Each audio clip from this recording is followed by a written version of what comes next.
겨울을 재촉하는 가을비가 내려서 또 계절이 성큼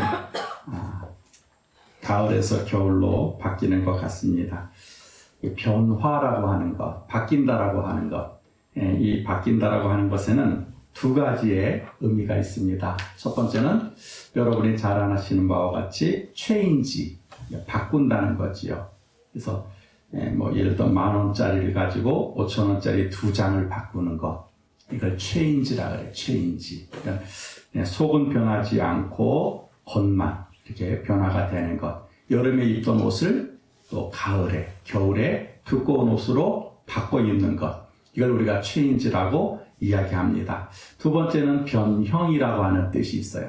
이 변형이라고 하는 것은 뭘 말하냐면 겉과 속이 완전히 바뀌는 것을 말하게 됩니다. 이것을 트랜스포메이션이라고 해서 예를 들어서 원유를 뽑아가지고 기름을 뽑아서 플라스틱을 만든다든지 아니면은 완전히 다른 것으로 바뀌어져 가는 것, 이것을 변형이라고 하는데 이것도 똑같은 변화를 의미하게 됩니다. 그래서 변화되었다라고 하는 것에는 두 가지 의미가 있습니다. 우리가 겉모습이 변화되는 것이 있고 또 속까지 완전히 바뀌어지는 그런 변화를 의미하게 됩니다. 우리의 신앙이 변화가 되어야 돼요. 어린아이의 신앙에서 이제는 장성한 자의 분량으로 자라나라, 성숙하라 라고 성경은 우리에게 끊임없이 말씀을 하고 있습니다. 이 좋은 예가 에스겔서 47장에 기록이 되어져 있는데 하나님이 에스겔에게 환상을 보여주시죠. 성전 미문에서 샘솟듯 물이 솟아나게 되는데 그 물이 점점 불어나더니 이제 성전을 한 바퀴 돌고는요. 그리고 아라바라고 하는 그 바다를 향하여서 물이 흘러갑니다. 하나님께서 에스겔에게 자를 가지고 가서 한번 그 물의 깊이를 재보라는 거예요. 그래서 처음에 재보니까는 발목까지 물이 차오르는 거예요. 또 하나님이 가서 그 물을 재보라 했더니 무릎까지 차오르고 그 다음에 허리까지 차오르고 나중에는 머리까지 잠겨져서 헤엄이 칠 정도가 되었다라고 성경에 기록이 되어 있습니다. 이건 뭘 말하냐면 우리의 신앙의 단계를 말씀하고 있는 거예요. 발목 신앙이 있고 무릎 신앙이 있고 허리 신앙이 있고 잠기는 신앙이 있다는 거예요. 이 발목 신앙이 뭐냐면 우리가 성전 문턱을 넘는 신앙이에요. 그러니까 교회를 나오는 거지요. 그리고 교회를 출석하는 신앙. 그러니까 어린아이의 신앙입니다. 두 번째는 무릎 신앙인데 이 무릎은요. 하나님 앞에 무릎을 꿇고 기도하는 신앙을 의미합니다. 이제 하나님을 알고 이제 하나님의 이름을 부르고 기도하는 신앙이 되는 거예요. 그 다음에 이제 허리 신앙인데 허리는 진리의 띠라 그러지 않았습니까? 이제 말씀을 읽고 말씀을 들으면서 깨닫는 거예요. 그렇구나. 내가 예전엔 죄인이었구나. 하나님은 사랑이시구나. 이걸 점점 알아가는 거지요. 그러다가 나중에는 머리까지 잠기게 되는 충만한 그런 이제 신앙으로 자라나는 것, 성장하는 것을 에스겔서 47장을 통해서 하나님이 환상으로 보여주신 것입니다. 그래서 여러분 겉만 바뀌는 신앙은요. 발목과 무릎 신앙이에요. 체인지. 그 겉에만 바뀌는 거지요.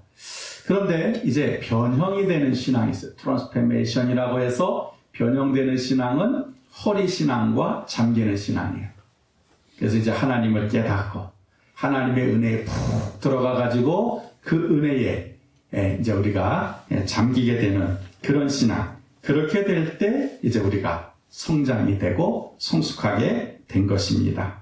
우리가 신앙생활을 하는데 정체되어 있다거나 아니면 후퇴하게 되면 문제가 심각해요. 우리가 성장해야 되죠. 발전해야 돼요. 어린아이가 태어나서 그 어린아이의 모습 그대로 있다면 이건 뭐가 문제가 있는 거예요. 성장에 병에 걸린 거라든지 또 성장에 뭔가 발육이 안 되는 거죠. 그래서 아이가 자라나지 않으면 여러분 부모는 걱정하게 됩니다. 마찬가지로 하나님이 우리 성도들의 신앙이 자라나지 않으면 하나님이 걱정하는 거예요. 자라나야 되는데. 우리나라 말에 소단께 3년이면 풍어를 읊는다라는 그런 속담이 있잖아요. 그 소당에 그 툇마루에 앉아있던 개도 학생들이 공자왈, 맹자왈 하는 거를 3년간 듣다 보니까 풍어를 읊는다. 그냥 비유겠지만 그 개도 공자왈, 맹자왈 한다. 자꾸만 듣다 보게 되면 자기도 모르게 학습이 되고 배우게 된다 하는 그런 뜻이죠. 제가 젊었을 때 한월산 기도원을 참 많이 다녔어요. 틈만 나면은 그저 버스 청평까지 가서 거기서 이제 걸어서 1시간 넘게 걸어서 이제 한월산 기도원에 올라가게 되면 이천성 목사님이 살아계셨을 때 강조하는 게 있었어요. 그게 뭐냐면 이 기도원에서는 개도 방언을 한다 그러셨어요. 개도 방언을 한다.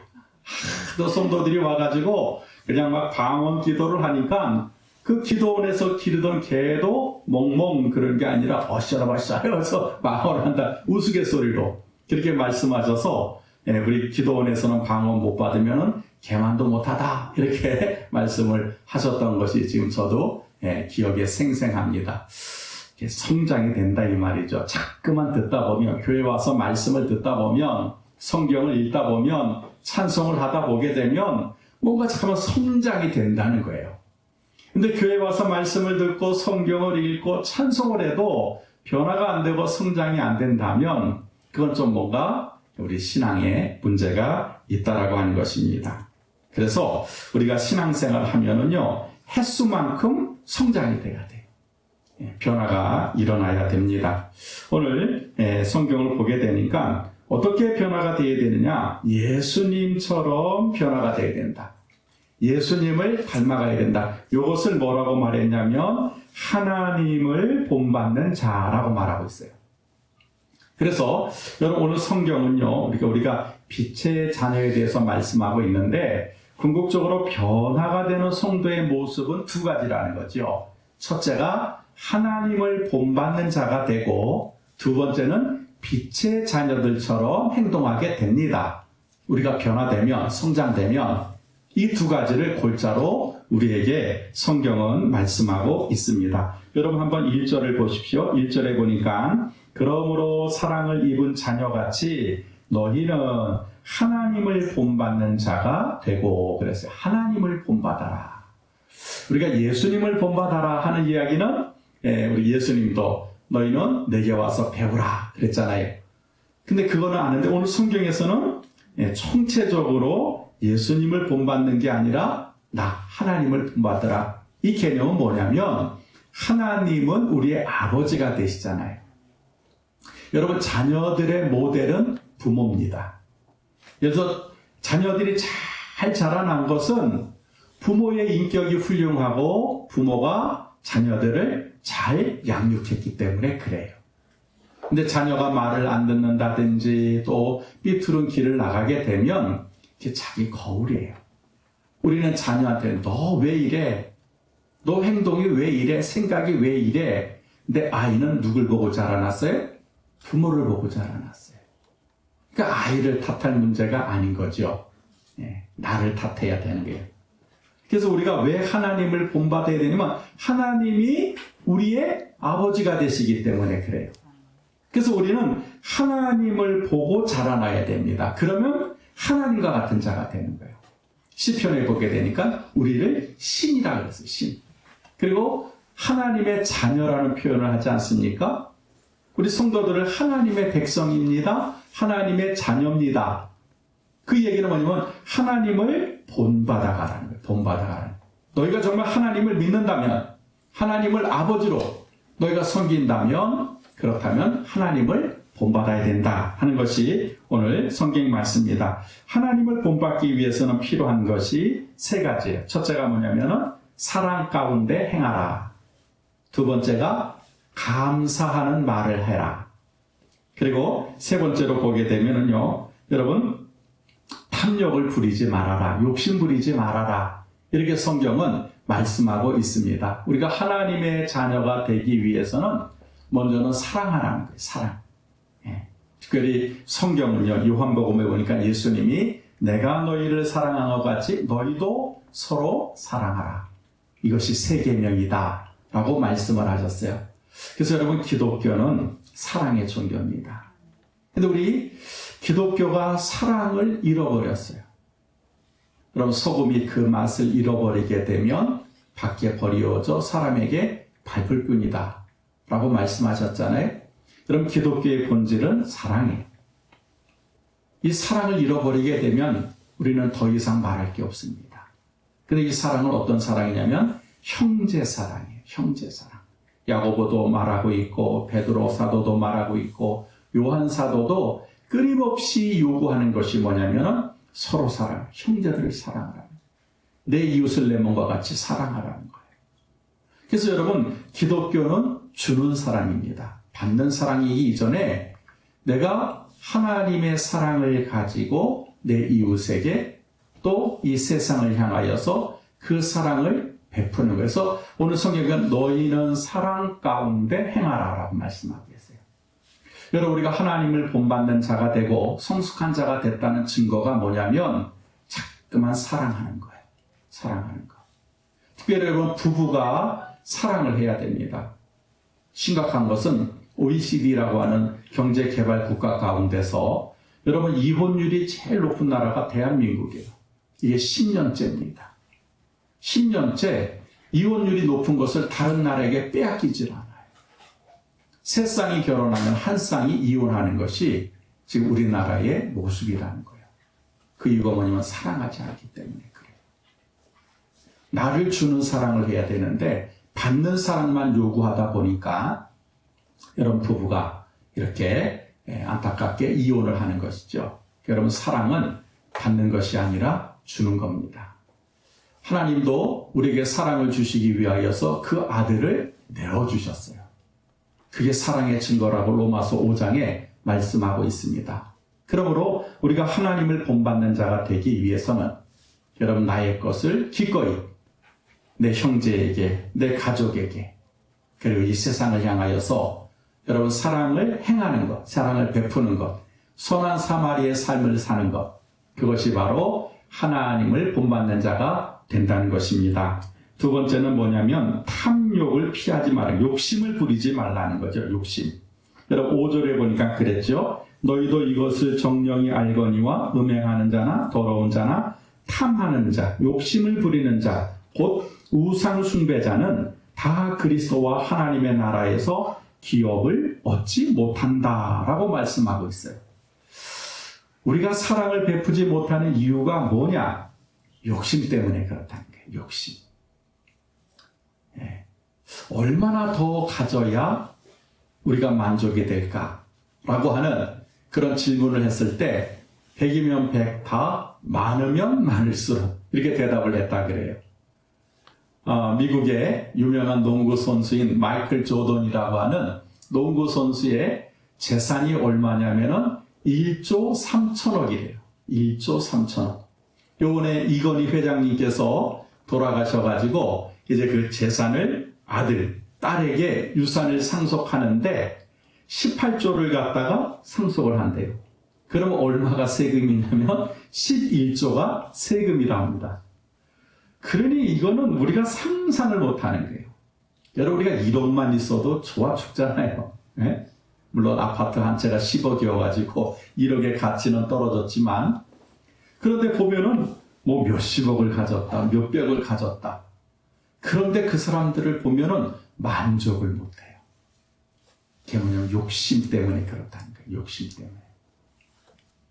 어린아이들에게 제가 가끔 가다가 먹을 걸 요구합니다. 이제 장난치려고. 그리고 더 좋은 걸 주고 싶어서 손에 있는 먹을 것을 빼앗으려고 그러면은 난리가 나요. 어린아이도 그 속에 본질에 뭐가 있는 게 내 것을 움켜쥐려고 하고 내 것을 빼앗기지 않으려고 하는 그런 탐욕이 우리 안에 들어와 있는 것입니다. 근데 성장되었다라고 하는 것은 뭘 말하냐? 우리가 사랑을 베풀 수 있다라고 하는 것은 뭘 말하냐? 그 욕심을 제어하는 거예요. 욕심을 버릴 수는 없습니다. 그 본능이기 때문에. 그런데 욕심을 부리려고 할 때 욕심을 제어하고 절제하고 그거를 내가 나눌 때, 베풀 때 그것이 바로 하나님을 본받는 자의 모습이라고 하는 것이죠. 그래서 여러분 이 탐욕에 대해서는 우리가 굉장히 좀 깊이 생각을 해야 돼요. 야고보서 1장 15절에 뭐니까 보세요. 욕심이 잉태한 즉 죄를 낳고 죄가 장성한 즉 사망에 이르느니라 그랬잖아요. 그러니까 우리가 죽는 게 이유가 있는데 그게 뭐냐면 욕심 때문에 그렇다는 거죠. 그래서 오늘 성경에는 그 탐욕을 멀리할 것을 말씀하고 있습니다. 그 다음에 하나님을 본받는 자의 세 번째가 뭐냐면 감사하는 말을 하라고 하는 거예요. 여러분 4절을 한번 보실까요? 4절에 보니까 누추함과 어리석은 말이나 희롱의 말이 마땅치 아니하니 돌이켜 감사하는 말을 하라. 이게 참 귀한 말씀이에요. 외국 사람들을 보게 되면 이렇게 늘 그래. Excuse me. 입에 달려있어요. 그리고 뭘 하게 되면 Thank you, thank you. 별것 아닌데도 감사합니다, 감사합니다. 근데 우리나라 사람들은 이 감사를 잘 못해요. 감사의 표현을 잘 못합니다. 아마 우리가 유교 사상에서 자라나서 아마 그럴 수도 있고 또 사회적인 분위기가 좀 그런 것 같아요. 우리가 감사합니다라고 하는 말이요. 참 이게 사랑의 언어고 우리의 관계를 회복시키는 언어고 더 나아가 하나님의 자녀가 사용하는 언어인데 우리 성도들도 이 감사의 말보다는 원망하고 불평하고 투정을 부리는 말을 해요. 여러분 우리가 하루를 살면서 우리가 사용하는 단어를 여러분 한번 가만히 생각해 보십시오. 감사합니다라는 말을 갖다가 하는 적이 별로 없어요. 그러니 사랑한다는 말은 못하는 거지요. 부부가 살면서 남자가 여자 꼬실 때는요, 사랑한다는 말을 얼마나 많이 해요. 근데 결혼하고 나면은 그때부터는 사랑한다는 말이 싹 사라지는. 여러분 부모 자녀 간에도요, 감사하다는 표현을 할 줄 알아야 돼요. 물론 사랑한다. 아버지 사랑해요. 어머니 사랑해요. 여러분 그 말이 상대방을 얼마나 기쁘게 해주는지 몰라요. 별것 아닌데. 또 감사한다는 말. 여보 감사해요. 형제에 대해서도 형 고마워요. 야, 동생아 참 고맙다. 그 별 말이 아니에요. 힘든 말도 아닙니다. 근데 그 말을 할 때 나는 쑥스럽지만 그 말을 듣는 상대방은요 얼마나 행복해하고 얼마나 기분이 좋아하는지 몰라요. 근데 우리는 그 말을 사용하지 않고 살아가고 있다는 거예요. 사랑합니다. 감사합니다. 이 말보다는 원망하고 불평하고 그런 말을 사용하면서 살아가고 있다는 거예요. 그래서 우리가 변화가 됐느냐 변화가 안 됐느냐는 뭘로 우리가 증명할 수 있냐면 입술의 언어예요. 정말 우리가 예수를 믿고 변화가 되면 여러분 언어가 바뀝니다. 감사의 말을 하게 돼요. 성장했다는 증거고 변화됐다는 증거입니다. 그래서 우리가 하나님을 본받는 자가 되기 위해서는 사랑을 행하고 탐욕을 버리고 감사하는 말을 사용할 때 저 사람은 저분은 정말 하나님을 본받고 있구나 하는 것을 알게 된다는 것이죠. 두 번째는 빛의 자녀들처럼 행하라 그랬어요. 빛의 자. 9절에서부터 14절까지 기록이 되어 있는데 여기에 그 전제 조건이 있습니다. 그게 뭐냐면 여러분 성경에 보니까 너희가 전에는 어둠이었더니 이제는 주 안에서 빛이라 그리고 말씀하세요. 그러니까 우리의 본질은 어둠이었다는 거지. 네. 그러니까 하나님을 알지 못하는 어둠의 자녀였다가 이제는 우리가 빛의 자녀가 됐다. 하나님의 자녀가 됐는데 그 촉매제가 있다는 거예요. 그게 뭐냐면 주 안에서. 그러니까 예수님 주님 때문에 어두움이 빛이 됐다는 거예요. 그러니까 내가 노력을 해서 내가 수고를 해서 빛이 되는 것이 아니라 예수님이 내 안에 들어오셔서 어둠이었던 나를 빛으로 변화시켜 주셨다는 거예요. 그러니까 내가 이제 변화가 됐다는 거지요. 그래서 예수 믿는 사람은 빛의 자녀들처럼 행동해야 된다는 것입니다. 이게 변화된 성도의 모습이라고 하는 것이죠. 그래서 여러분 이 빛의 자녀들도 세 가지가 있는데 그것이 뭐냐면 첫째가 주님이 기뻐하시는 것이 무엇인지 시험해 보는 것이고 두 번째는 책망하는 것이고 세 번째는 깨어 일어나는 것이다. 이것이 빛의 자녀로서의 삶이다 라고 말씀을 하고 있어요. 여러분 주님이 기뻐하시는 것이 무엇인지 시험해 보라. 10절에 그렇게 기록이 됐어요. 여러분 예수님이 과연 기뻐하시는 것이 무엇일까요? 그건 예수님의 사랑을 증거하는 겁니다. 그리고 예수님의 삶을 내가 내 인생에서 그렇게 살아가는 거예요. 그게 주님이 기뻐하십니다. 이게 다시 말하면 전도하는 거지요. 나를 통해서 예수 그리스도가 흘러나가고 예수 그리스도가 증거되는 삶. 여러분 그것이 바로 주님을 기쁘시게 하는 또 주님을 시험하는 그와 같은 삶이라고 하는 것입니다. 그럼 두 번째는요. 책망하지 말라는 거예요. 책망하라는 거예요. 11절을 보십시오. 너희는 열매 없는 어두움의 일에 참여하지 말고 도리어 책망하라 그랬어요. 책망하라. 우리가 흔히 잘못 알고 있는 기독교는 사랑만 강조하다 보게 되니까 분별력을 상실하게 됩니다. 옳고 그름을 놓치게 돼요. 근데 오늘 성경은 뭐라 그랬어요? 열매 없는 어둠의 일에 참석하지 말고 책망하라는 거예요. 그러니까 잘못된 일에 대해서 어긋난 일에 대해서 삐뚤어 나가는 것에 대해서 그걸 그냥 품어주고 사랑해주고가 아니고 바로 잡아주라는 거예요. 책망하라고 하는 말이 뭐냐면 그 사람을 갖다가 막 폄하하는 것이 아니라 바른 길로 갈 수 있도록 옳은 길로 갈 수 있도록 바로 잡아주라는 거예요. 그것이 여러분 빛의 자녀의 삶이라고 하는 것입니다. 그런데 여러분 가장 문제가 되는 것이 뭔지 아십니까? 무관심이에요. 무관심. 자녀가 집에 안 들어와도 부모가 관심이 없어요. 어떤 그 학생이 그러더라고요. 목사님. 왜? 우리 아버지 우리 엄마는 나를 절대로 사랑하지 않아요. 야 그게 무슨 말이냐? 진짜예요. 아니 너를 낳아준 부모님이 왜 너를 사랑하지 않아? 제가 그거를 확실한 증거를 잡았어요. 그러는 그게 뭐냐? 자기가 부모님한테 뭘 안 사주니까 날 뭐 안 사주면 난 집 나갈 거야. 가출할 거야. 그랬더니 그 부모님이 나가 그러더래요. 그래서 부모님의 말에 순종한다고 나갔대요. 나가서 한 3일 있다가 이제 더 이상 돈도 떨어지고 있을 데도 없으니까 슬그머니 집으로 들어왔대요. 그래서 근데 그게 뭐가 중요해?